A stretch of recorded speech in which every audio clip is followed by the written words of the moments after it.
Hey guys, welcome to Tech channel. Hope you're doing well. In this video, I'm going to discuss about how you can invite Groovy bot in in your specific server or channel.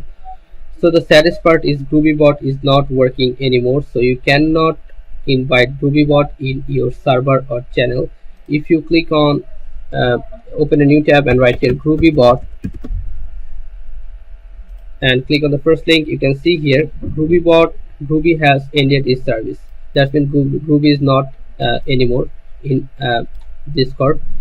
So Groovy was a music bot. Okay, so if you want music bot, there is a lot of music bot in Discord.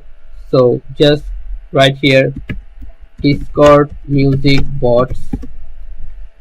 You'll find many music bots like Discord bots or music bots. One of the bots name is Hydra bot, which play music. Okay, so if you want to know how to invite them or how to do this thing, please check our another video in this TechTeam channel. We have already uploaded that video how to invite Hydra bot or any music bot in your specific server.